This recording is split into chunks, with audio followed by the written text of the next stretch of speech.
ہم لوگ شہر چھوڑ کر کچھ ہی دن پہلے پاس کے گاؤں میں شفٹ ہوئے تھے، جو ہمارے شہر سے ہی سٹا ہوا تھا۔ ایک ایسا گاؤں جہاں کے لوگ آج بھی 30 سال پچھڑے ہوئے تھے، ہر چیز میں، خاص طور پر خیالات میں۔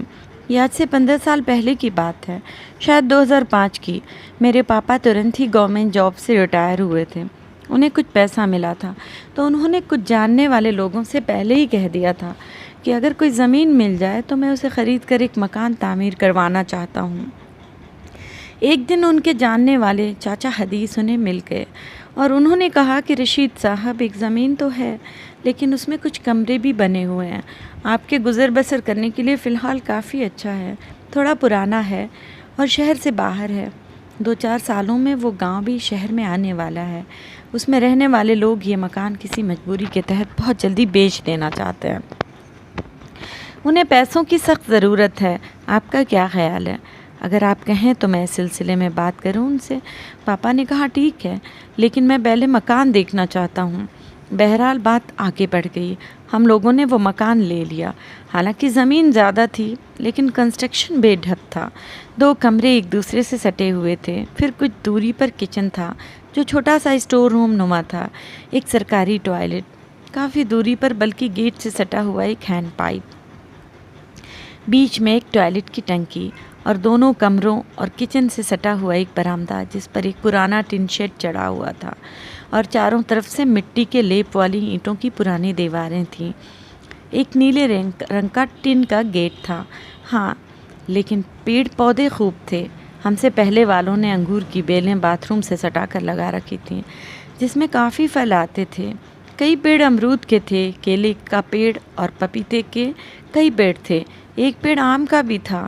سارے پھلدار پیڑ تھے جن میں موسم کے حساب سے پھل بھی آیا کرتے تھے، مگر ایک نیم کا پیڑ تھا جو بادشاہ لگتا تھا۔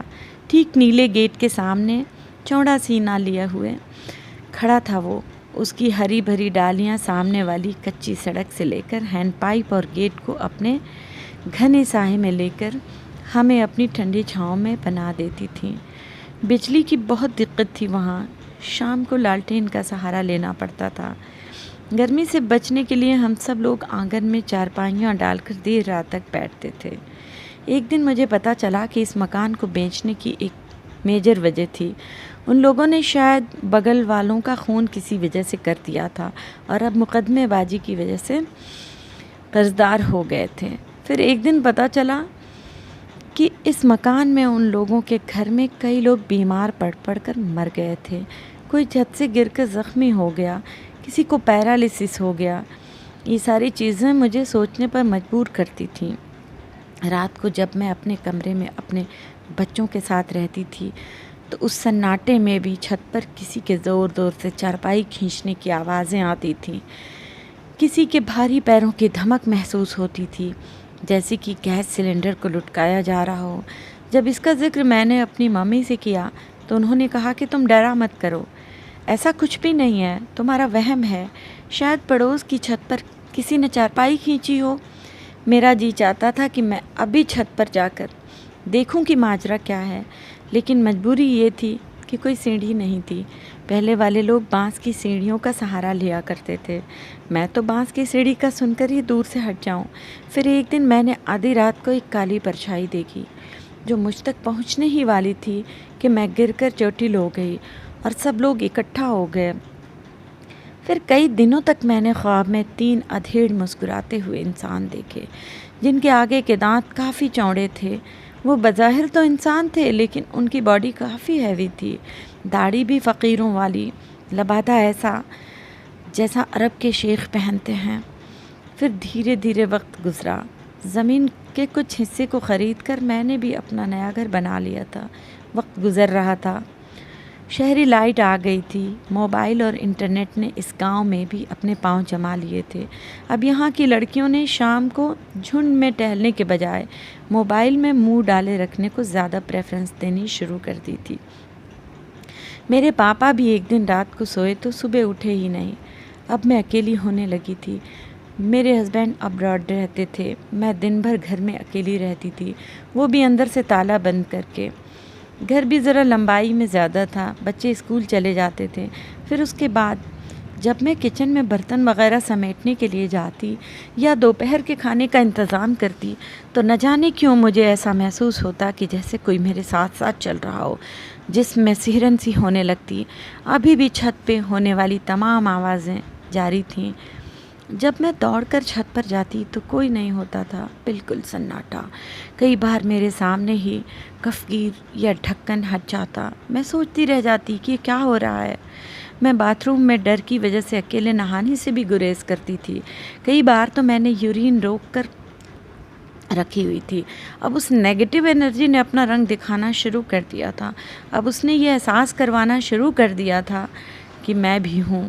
کبھی کبھی تو وہ اس قدر ہلچل مچاتا کہ میں بچوں کے آنے تک برآمدے میں بیٹھ کر گزارتی تھی۔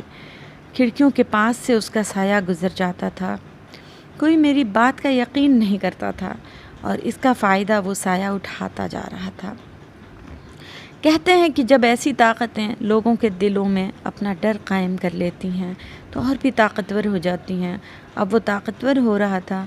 میرے ہسبینڈ کہتے تھے کہ تمہارا وہم ہے، جب میں آ جاتا ہوں تو کوئی آواز نہیں آتی، لیکن میرے ساتھ ساتھ بچے بھی اس کی دھمک اور آہٹ کو محسوس کر پاتے تھے۔ میں نے ایک مولوی کو دکھایا۔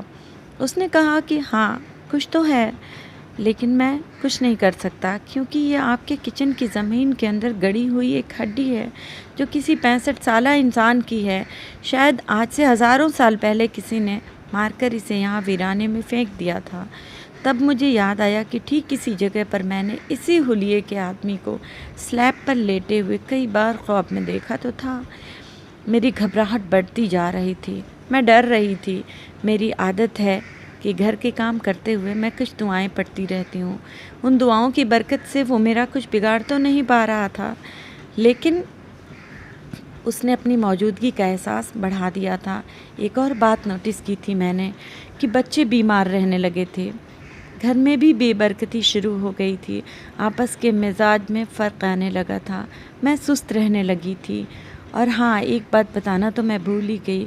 جس دن میں نے مولوی کو بلایا تھا اس دن اس نے اپنے غصے کا اظہار کھل کر کیا تھا۔ اس نے اندر کے کمرے کے دروازے پر ایک بڑا گمبھیر مکہ مارا تھا جس سے دروازہ چرچرا کر پھٹ گیا تھا۔ میں مجبور تھی، کوئی میری بات سمجھنے کو تیار ہی نہیں تھا۔ کچن کے بغل والے آنگن میں کسی عورت کے پائل اور چوڑیوں کی آوازیں بھی آتی تھیں۔ پانی کے گرنے اور کچھ انجان لوگوں کے بات کرنے کی آوازیں سن کر چپ چاپ اپنا کام کرتی رہتی تھی۔ میں ایسا لگتا تھا کہ بہت سارے انجان لوگ بھی رہتے ہوں میرے گھر میں میرے ساتھ۔ میں اسے خوب سمجھ رہی تھی اور وہ بھی مجھے خوب سمجھ رہا تھا۔ ہم دونوں کے بیچ یہ کیسا رشتہ بن چکا تھا کہ میں اسے گھر میں سے نکالنا چاہتی تھی اور وہ مجھے۔ پھر ایک دن میں نے ایک مولانا صاحب سے اپنی پریشانی دریافت کی۔ انہوں نے مجھے کچھ پانی پھونک کر دیا، کچھ تعویذیں دیں، کچھ کیلیں چاروں کونوں میں گڑوائیں۔ کچھ راحت تو ہے لیکن مکمل طور پر نہیں۔ یہ انجانی روحیں واقعی میں جس سے چپک جاتی ہیں اسے جلدی نہیں چھوڑتی۔ ہمیں مکان کی تعمیر سے پہلے زمین کے فریش ہونے کا پتہ ضرور لگا لینا چاہیے، ورنہ ایسی ہی بد روحیں ہو سکتی ہیں وہاں جہاں آپ گھر بنانا چاہتے ہوں۔